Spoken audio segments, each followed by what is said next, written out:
Alright guys, welcome back to the channel. Welcome if you're new. Thank you for taking time out of your day to check the video out. We have more PlayStation news, rumors, and leaks to go over and cover today. And we're starting here with a big one regarding both Wolverine and Venom. This is being reported by MP First. They say here almost 2 years have passed since Insomniac Games suffered one of the biggest security breaches to occur in the video game industry. The leak exposed a massive amount of information on various projects in development, including an early build of the previously announced Wolverine in the studio's full release schedule, which included several titles like a new Ratchet & Clank game and a Spider-Man spin-off centered on Venom. Shortly after the incident, Insomniac released a statement confirming that development of Wolverine would continue as planned. However, this was followed by a period of radio silence that only fueled uncertainty among fans, raising doubts about the current state of several titles seen in the leaks. As some of you may know, at least one project from this leaked roadmap has already been scrapped: the 3 planned DLCs for Spider-Man 2. These were centered on the villains Carnage and Beetle, with the third intended to tie into Spider-Man Across the Spider-Verse. Nonetheless, with the launch of the game's PC port, Insomniac officially declared they had no intention of releasing additional content, effectively ending these plans. This clear movement happening behind the scenes makes us wonder about the current state of projects like Wolverine and Venom, but fortunately we've received updates on both. Someone familiar with the situation has confirmed to us that Wolverine will stick to the 2026 scheduled release seen in the leaks, and that the Venom project remains in development. Additionally, we have also managed to gather some extra details about the Venom game based on information we've come across. The most important information we received, though, from our main source is that Wolverine is still on track for a 2026 release, and Venom has not been cancelled. While we haven't been able to determine just how advanced the Venom project is, if we assume that Wolverine remains the priority, it's likely the game will come after. There are also some details from the story that we got from a different source, but since we could not verify these, we recommend that you take this with a big grain of salt. One of these would be that Eddie Brock will take the protagonist's role. This might seem obvious to some, given what happened to the last user of a symbiote in Spider-Man 2. Still, it helps rule out the possibility of other symbiote users taking the lead, such as Flash Thompson, who was Agent Venom in the comics, or even an original character. We also know that, at least visually, this Eddie Brock will be closer to his comic book counterpart, more so than his live-action rendition played by Tom Hardy in the Venom films. On the topic of characters, the Venom game will also see the return of Cletus Cassidy as Carnage, who was previously leaked as the main villain of the game based on internal slideshows from the breach. Additionally, Anti-Venom will be featured, but not the version controlled by Peter Parker. Instead, we would see the more monstrous-looking version from the comics that Eddie Brock eventually uses. As with Peter Parker and his struggle with Venom, Eddie can maintain total control over his persona with Anti-Venom, so this could play a significant role in the story. As a final note, we've also come across some clues that suggest that Insomniac is currently working to include Miguel O'Hara, also known as Spider-Man 2099, in one of their projects. While we don't know if it will be in Venom, it's more likely that this is related to Spider-Man 3. As some may remember, the multiverse was hinted at through a mission in the last game of a series of tie-ins to the Spider-Verse movies. So, yeah, this is a lot of information we're getting, and, I think it's basically just broken up in 2 parts. One is something that they feel very confident in saying this is for sure happening, and that is that Wolverine is scheduled for 2026, and Venom is not canceled and will seemingly be coming after. In my opinion, and I think what a lot of people are picking up on here, is it seems to me that Venom is going to be launching with the PlayStation 6 in a similar vein to what we saw Sony do with Spider-Man Miles Morales. That was extremely successful for them and did incredibly well. I imagine they're going to be doing the same thing here, and it is worth noting that there was a leaked internal slide from Insomniac, from the hack unfortunately, but it did show that Venom would be on track for 2027. So it almost seems like their original plan was maybe try to get it out by 2025, but maybe instead make it a little bit bigger, make it a little bit more significant, and then make it a launch title.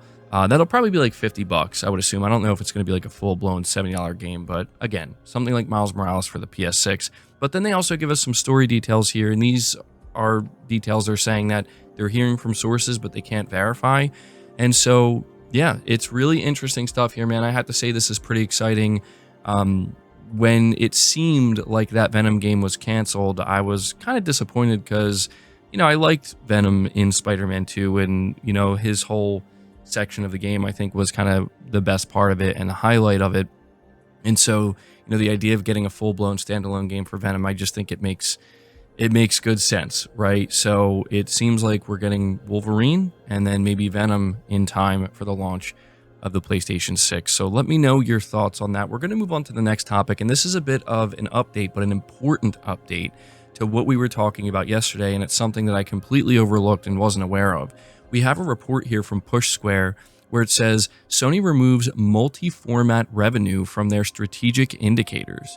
Much has been made of PlayStation and its multi-platform releases. In a world where Microsoft has started releasing its entire portfolio on PS5, many suspect Sony to be following the same path, especially after unexpectedly porting games like Helldivers 2 to Xbox and LEGO Horizon Adventures to Switch.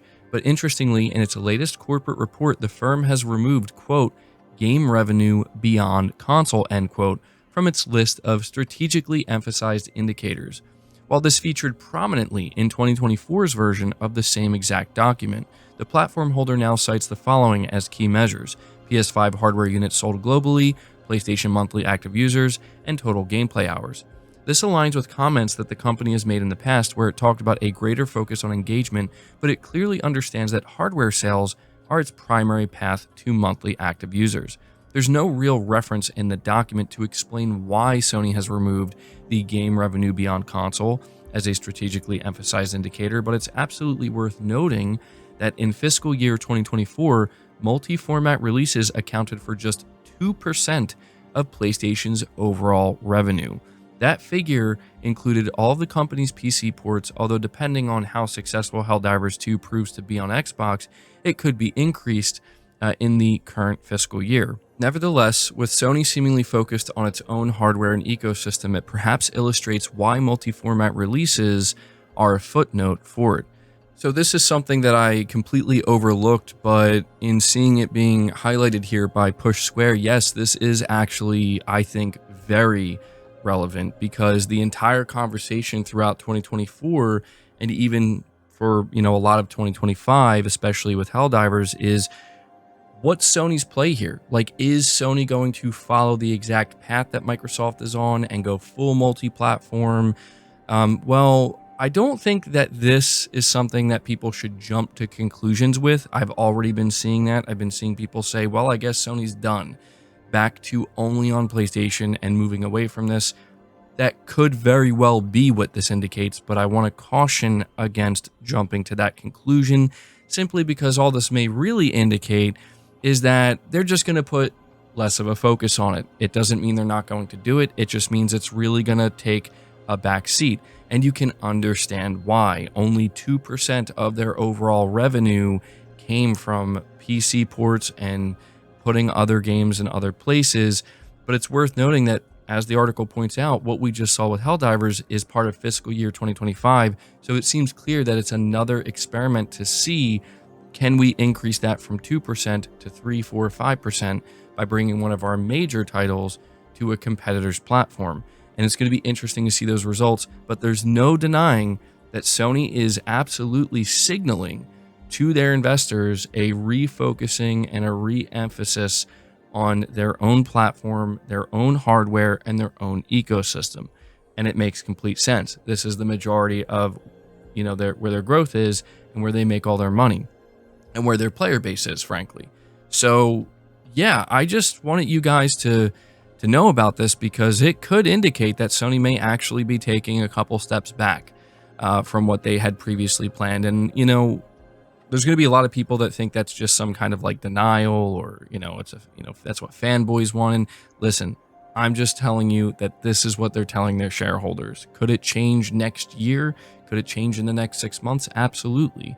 But I just want to keep you guys updated. Just like when we heard them putting a focus on this, it's worth noting that now they're de-emphasizing it, and that is seemingly no longer the focus. So make of it what you will. So the final topic here is Neil Druckmann straight up confirming that there is another Last of Us project in development outside of the Last of Us HBO. Many people are immediately assuming this is a game. I'm one of those people. We know that Naughty Dog has a second title in development, and Neil Druckmann is not directing it or writing it, but overseeing it and producing it. So it's worth noting that this comes from a recent interview with Variety, and it says here 2 months ago we learned he would dial back his involvement with the HBO series. Now speaking to Variety, he clarified what happened and also managed to tease some new Last of Us things in the process. Quote, "It was right when we were about to start the writer's room for season 3. I looked at what's in front of me. What would the next season, what might it look like? And with all the various Last of Us things I'm working on, not just the show, with all the various games I'm working on, the biggest one that takes up most of my time is Intergalactic, the Heretic Prophet, our next big IP for Naughty Dog and PlayStation. It felt like I could better serve all of my responsibilities if I stayed at a higher level." Is that a hint at a Last of Us Part 3? 6 months ago, Druckmann seemed to dash fans' dreams by implying that the franchise might never be expanded upon further. 2.5 months later, however, he said that he would make a third installment, but only if Naughty Dog could come up with a worthy concept and story. Did that happen? We'll likely have to wait a few years to know, as the studio is currently busy with their new sci-fi IP, Intergalactic. Druckmann spoke about that in his chat with Variety, boasting the project's size and cost and teasing us that it will feature evolved gameplay. He says, quote, "I can tell you we're in the thick of it. We're making it, we're playing it, we're firing on all cylinders. I've said this before, but I really mean it. I'm really feeling it right now. It's the most ambitious game we've ever made. It's the most expansive game we've ever made, maybe the most expensive by the time we finish it. Troy Baker is in the game, and it's been 5 years since I've worked with Troy, and I've got to do it again. And it was a lot of fun to be on the stage with him again."